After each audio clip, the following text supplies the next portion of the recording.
Thank you for tuning in to the OSCE Station web lectures. Today, we will be discussing how to take a concise and effective history for neurological presenting complaints. We will go through the fundamental questions for all neurological histories, and then look at specific questions relating to certain common presenting complaints. Let's start with a brief overview to history taking. This is the general formula, which should be used in most cases. The first step involves a clear introduction, where you should introduce yourself by using your full name and title, and then confirming their name and date of birth. You should then try and focus on taking a thorough history, exploring the patient's presenting complaint and history of presenting complaint. This should usually take the longest time in the consultation. At this point, you can also do a quick, relevant systems review. The next step in the consultation is to explore the background to the patient's health. Questions here will focus on past medical history, past family history, and social history. The last section of the consultation focuses on a patient's ideas, concerns, and expectations. It's really important to find out these, as this will allow you to find out what the patient wants out of the consultation and will allow you to address any concerns. Let's go over these sections now in a bit more detail relating to neurological presenting complaints. Firstly, it's important to start with a clear introduction. You should introduce yourself using your full name, year group or title, and this should be followed by confirming their full name and date of birth. Sometimes students can ask occupation here, but this can also be asked later on in the social history. It's really important to do this step thoroughly because not only is this polite and professional, it allows you to establish rapport and identify the patient. Also, certain diseases affect certain age groups, and it's really important to note this as it can help lead you to certain differentials. For example, a headache in the elderly is more likely to have a sinister underlying cause than in a young person with a headache.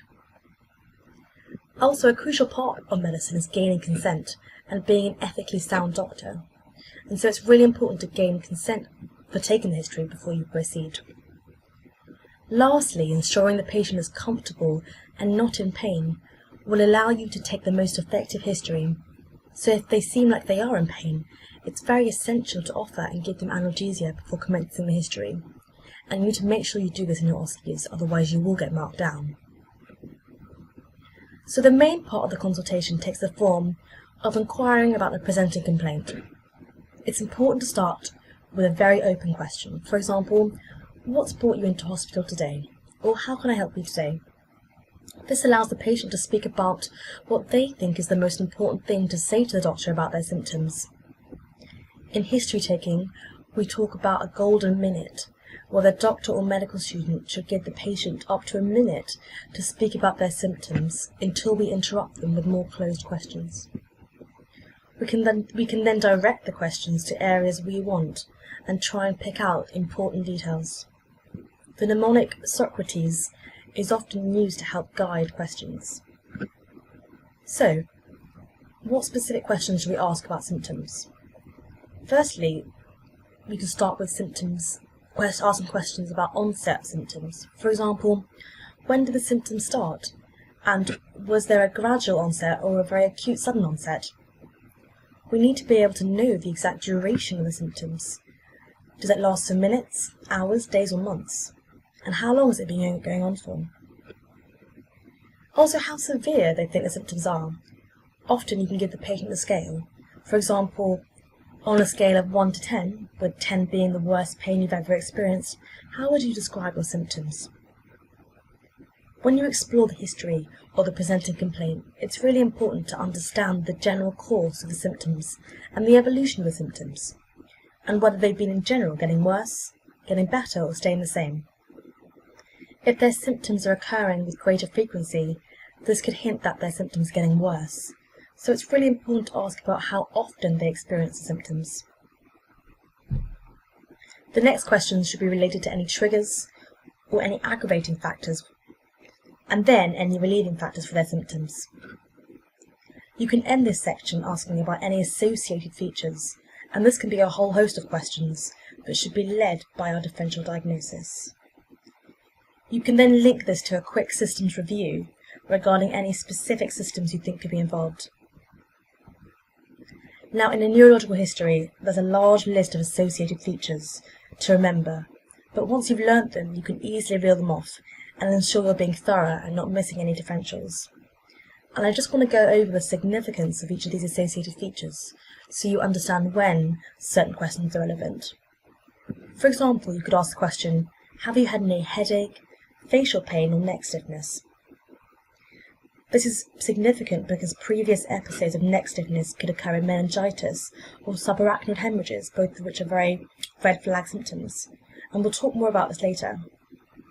Also, ask the patient, have you experienced any differences or disturbances in your vision, your hearing or your smell? This is because visual problems are very common in lots of neurological diseases, and this can include decreased acuity, double vision, blurred vision, and photophobia. Loss of sense of smell is most commonly caused by upper respiratory tract infections, but in the absence of this can be caused by a meningioma in the olfactory groove or basal or frontal skull fractures. When it comes to neurological presenting complaints, deafness can either be conductive or neural causes of deafness. Conductive causes include wax, otitis media and Paget's disease. And causes of neural deafness include infections, tumour and certain drugs, for example aspirin or gentamicin. And so it's important to ask about these drugs or, any associated features to do with the deafness. You can then ask, have you had any involuntary movements in your limbs? And in neurological presenting complaints, this can either be tremors or chorea. Now, different tremors exist and you need to know about them. So a resting tremor is characteristic of Parkinson's disease, whereas an intention tremor is seen in cerebellar disease. Action tremors can be seen in anxiety or thyrotoxicosis. And if you're unsure about what these tremors look like, you should try and find them on the walls, or you can go on YouTube and look up case histories. There's lots of examples of them online.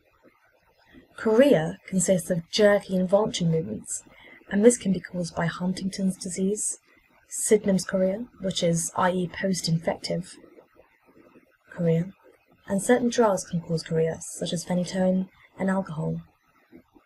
And lastly, thyrotoxicosis can also cause chorea. So you could ask about any other signs and symptoms, for example drug use or any thyroid problems, or any family history of Huntington's, and this will allow you to rule out those differentials. Now, there's also other symptoms that you want to ask about, whether they've had in the past or if they have at the moment, starting with dizziness. If a patient comes in with dizziness, it's important to ask them to describe what they mean by this, as this can range from slight unsteadiness to severe vertigo. And dizziness can be caused by lots of different things. For example, unprovoked attacks of vertigo occur in Meniere's disease and vestibular neuritis. You can also ask about any history of fits or faints, or any history of altered sensation in their limbs. Now, it's really important to ask about changes in sensation because paresthesia, numbness and pain are principal symptoms of lesions of the sensory pathways below the level of the thalamus. You can get peripheral mononeuropathies, and these are often due to nerve entrapment, for example in carpal tunnel syndrome, which affects the median nerve in the hand. However, sometimes peripheral neuropathies can be affected by demyelination, axonal degeneration, infarctions or infiltration, so it's important to be aware of these things. In terms of change in sensation, you can also get spinal root lesions, which lead to tingling discomfort in the dermatome that's affected, and you'll also get weakness in the myotome supplied by that root. And this is often most commonly caused by disc protrusions, so it's important to ask about any weakness too. Peripheral polyneuropathies can lead to progressive, symmetrical numbness and tingling in the hands and the feet, which spread proximally in a glove and stocking distribution. The most common cause of this is vitamin B12 deficiency and Guillain-Barré syndrome. Further questions to ask include any episodes of sudden onset weakness, and we'll talk about this presenting complaint in more detail later. Any history of disturbance to sphincter control, so ask about their bladder and bowel movements. In neurological presenting complaints, incontinence can be caused by spinal cord lesions, spina bifida, and diabetes mellitus, with autonomic involvement. So lots of things to be thinking about. And lastly, ask them if they've had any history of speech and language difficulty. Dysarthria, which is the word for difficulty with articulation, can be caused by lesions of the lower cranial nerves, or cerebellum. Dysphagia, or a language defect, is caused by lesions in the dominant lobe, and this can be classified into receptive dysphagia, expressive dysphagia, nominal dysphagia, and conductive dysphagia. So 4 different types of dysphagia to learn about. Also, difficulty with swallowing is most often a GI presenting feature, but it can also have a neurological component, and that will be due to pseudobulbar or bulbar palsies. So lots of things to be aware about when taking a neurological history. So these are the key neurological presenting complaints, and they can often present together. We will go over more specific questions to ask with these individual presenting complaints shortly, but I want to make sure you remember that red flag symptoms should always be ruled out, and these can be remembered with the mnemonic FLAWS, which stands for fever, lethargy, anorexia, weight loss, and night sweats. Another red flag for neurological histories is any sign of meningism. This can include resistance to neck flexion due to painful spasm of the extensor muscles of the neck, and so the patient in this case will complain of neck stiffness. Also, another key sign is photophobia, which means it hurts to look at the lights.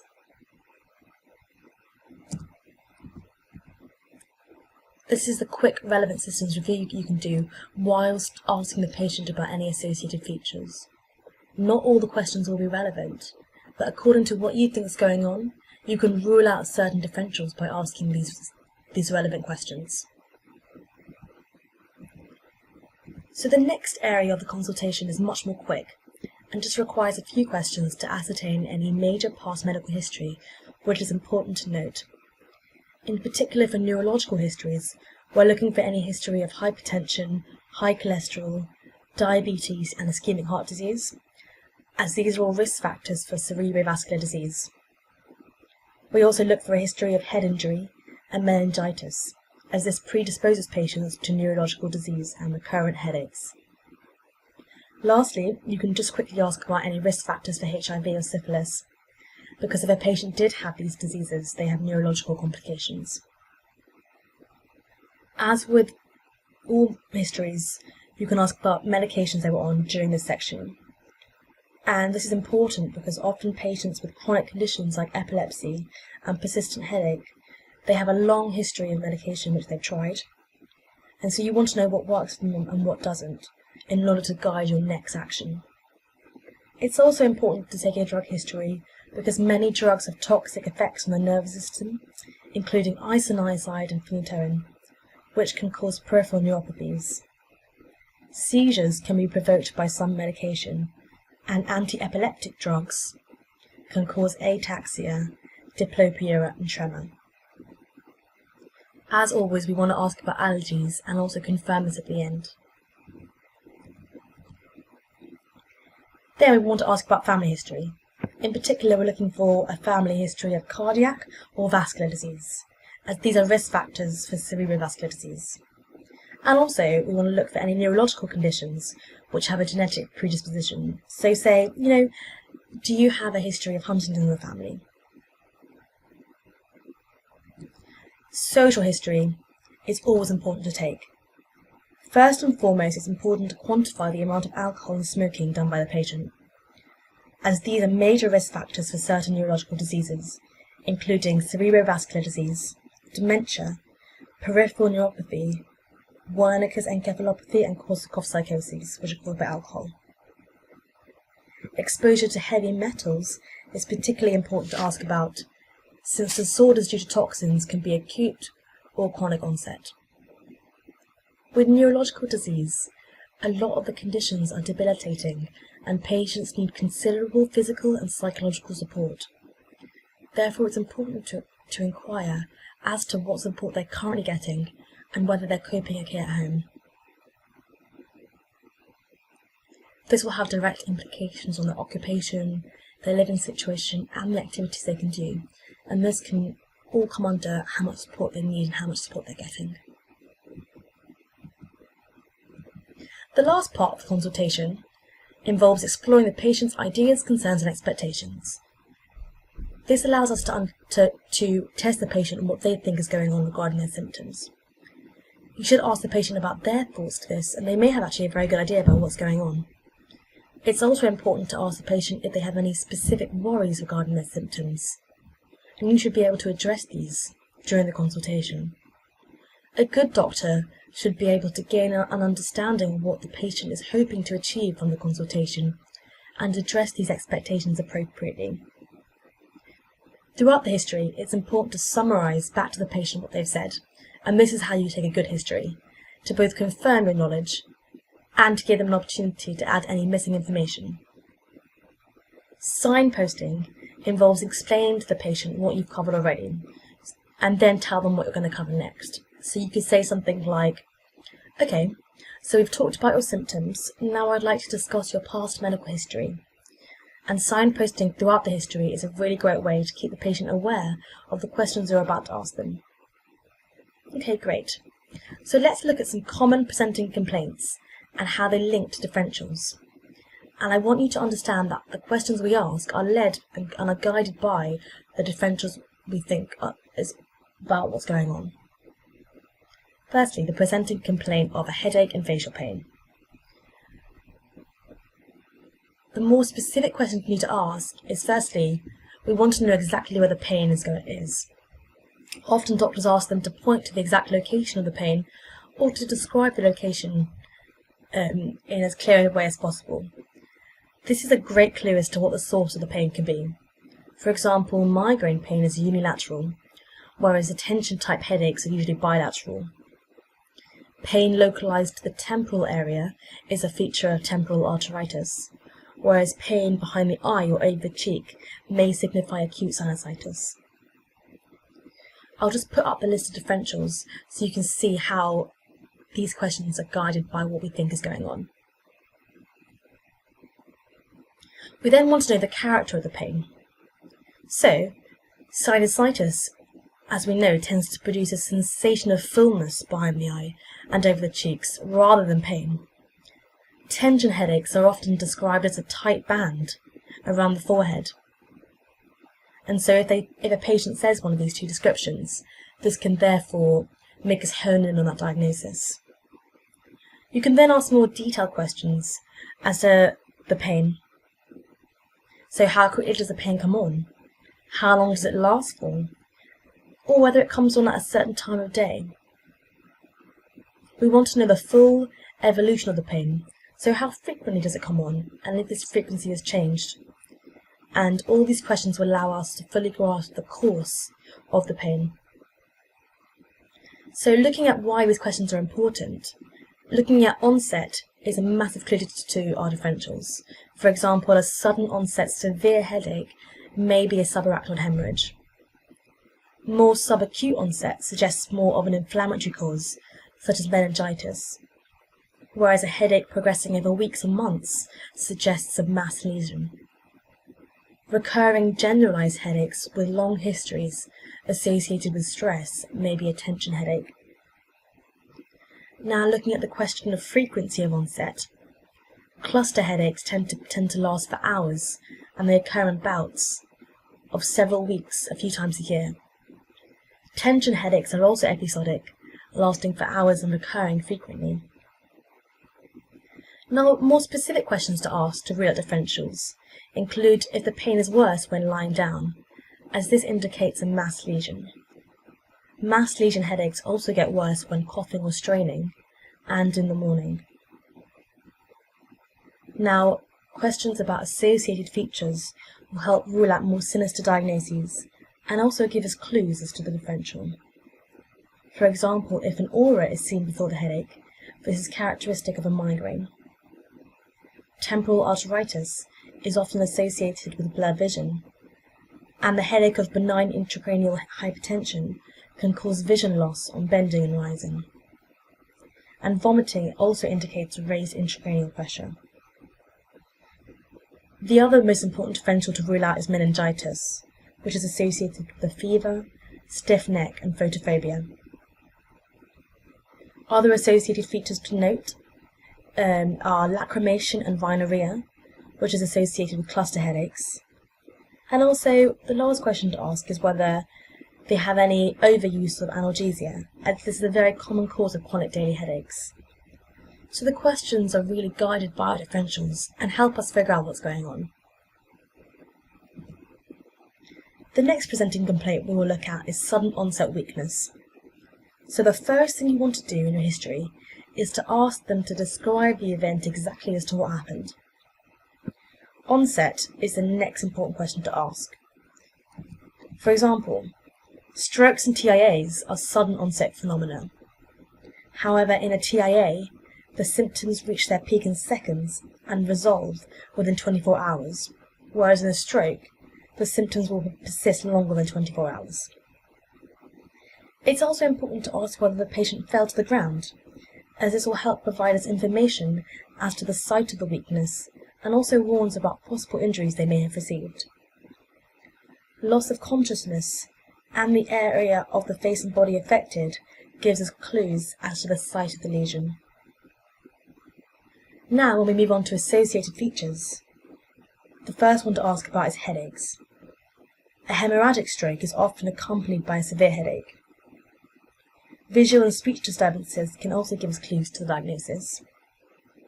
Amaurosis fugax is the transient loss of vision in one eye due to the development and involvement of the ipsilateral ophthalmic artery. TIAs affecting the posterior circulation can lead to diplopia. Also, dysphagia is a common feature of a TIA and stroke, and so these questions are important to rule out TIAs and strokes. Anticoagulant medication use should also be asked about, as this is a risk factor for hemorrhagic stroke. And smoking is also a big risk factor for this. And so if a patient is a smoker and on this medication, I'm more likely to think this could be a hemorrhagic stroke. The last presenting complaint we will look at in more detail is collapse. So there are many causes of collapse, including cardiac causes, endocrinological causes, drugs, alcohol, and neurological causes, as you can see here. The first thing to ask about is about the event. So you can split up the questions into what happened before the event, during the event, and after the event. You can then move on to their history and any specific questions you'd like to ask at the end relating to their past medical health. You can ask the patient to describe the event to you first, including whether there were any witnesses who told you what they saw. In terms of closed questions after they describe what they think happened, we want to know exactly how long the event lasted for. The next question should be asked about what they were doing before the collapse. This is because often situational or vasovagal syncope can be provoked by anxiety, fright, coughing, or even postural changes. Exertional syncope may occur if there's an obstruction to the left ventricular outflow by aortic stenosis or cardiac myopathy. So that will come into play when you ask them about their past medical history of cardiac problems. If the patient saw flickering lights or was under the influence of alcohol, these can be triggers for seizures. So it's important to ask them how they were feeling before the collapse. If they felt nauseous or dizzy, or had experienced tinnitus or sweating, this hints at a vasovagal syncope. If they felt palpitations before, the collapse may have been due to an arrhythmia. Sweating, weakness, and confusion before the collapse could be due to hypoglycemia. So when we ask questions about before the collapse, we want to know how they were feeling, what they were doing, and to try and figure out the reasons why they collapsed. Now, looking at questions of during the collapse, the first question to ask is, did they lose consciousness? And if they did, how long for? as this can be a good clue as to the cause of the collapse. Vasovagal syncopes usually last only a couple of seconds, whereas cardiovascular syncope is also brief, but the patient is typically deeply unconscious and very pale for its duration. Falls without loss of consciousness are common in Parkinson's disease, and if the patient has a seizure, loss of consciousness helps us classify the seizure type, with impaired consciousness defined as a complex seizure and unimpaired consciousness defined as a simple seizure. Now, witness histories can be very important in these cases because we want to know certain things about what happened during the collapse, and if the patient was unconscious, they're unable to tell us these things. And the questions we're particularly looking for are the presence of jerky movements during the collapse, and this may occur in a vasovagal, especially if the patient is supine. However, in a generalized seizure, this consists of tonic-clonic movements, often with cyanosis and frothing at the mouth. So obviously our patient might not be able to remember this occurring, so it's really important to get a witness history if you can. Incontinence and tongue biting during the collapse are very important features to note as well, and these can signify tonic-clonic seizures. It's also important to note whether they had a head injury during the collapse, as this can help us differentiate other causes. The next questions are about how they felt after the collapse and how they're feeling now. So the recovery after a collapse can also help us rule out differentials. Recovery from cardiac syncope is usually rapid, with flushing, deep sighing. Recovery from a vasovagal is also rapid, but is very complete. If the patient complains of post-ictal drowsiness or confusion, this is characteristic of a generalized seizure. If the patient has epilepsy, it's important to find out what triggered it off and to make sure the patient has adequate control and compliance with the medication. The next set of questions, after you've spoken about the event in detail, are in terms of the patient's past medical history. For example, it's important to ask about a history of MIs and valvular disease, since this can cause arrhythmias. Also, severe aortic stenosis is associated with exertional syncope. We want to end with asking a few final specific questions to ask the patient whether they could be pregnant, because ectopic pregnancies can also cause collapse. If they're diabetics, because if the diabetic is on insulin therapy, they may have had a hypoglycemic episode. If they're on any medication, because lots of drugs are implicated in falls, including tricyclics, antihypertensives, and nitrates. And also alcohol, if they were under the influence of alcohol, as this is a common cause of collapse. Finally, since it's illegal to drive a motor vehicle if they've had any unexplained loss of consciousness, if it had occurred in the previous year, this is another conversation you'll need to have with the patient, as it's an essential requirement of doctors to inform patients of the regulations about this. So, when it comes to neurological conditions, there are often multiple signs to look out for, and this can be listed combined with a thorough neurological examination. I've put a few helpful mnemonics here for you to review and revise. Cerebellar signs can be remembered using the mnemonic Danish, which stands for dysdiakinesis, ataxia, nystagmus, intention tremor, slurred speech, and hypertonia. And unfortunately, this is something we just have to memorize and try and be familiar with when we see them on patients. Features of Parkinson's include 10 different signs as listed below. And finally, it's very important to be able to differentiate between an upper and lower motor neuron lesion. And so try and spend some time memorizing this table, paying particular attention to differences in tone and reflexes to help you distinguish between the two. So there's a lot of different questions to think about when it comes to different presenting complaints, but the main points to remember are the general structure and the main question to ask. You can rule out the red flags and get a very detailed history of the presenting complaint as possible, but as you learn more about the different diseases and what could be going on, this will help guide you and add more questions to your histories. And ultimately, this does come with practice. However, in your OSCEs, it's not just about the questions you ask, and it's very important to communicate effectively in order to develop rapport and trust between you and the patient. This will ultimately lead to better healthcare outcomes, as they're more likely to be open and honest and divulge in more detail to you. So things like using open questions at the start of each section to allow them to give you as much information as they can. And then you can use closed questions to help direct the consultation where you want it to go. It's also useful to make interim summaries to check knowledge and help give you time to think about what to say next. Leading questions and multiple questions should be avoided because they can often lead to biased or incorrect information. And often the patient will only answer one of the questions you've asked. Try and keep the language you use as simple as possible. It comes across as quite unempathic and unprofessional to use phrases or words that patients don't understand, and they often don't react very well if you do. Empathy is a very key part of any consultation, and you will be tested on this. But not just that, it will help distinguish you into a very great doctor. It's important to try and find phrases that work for you, and don't just use set phrases because they will sound very unempathic. So, for example, I use phrases such as, "I'm sorry to hear you've been experiencing the symptoms," or "It sounds like you've had a rough time."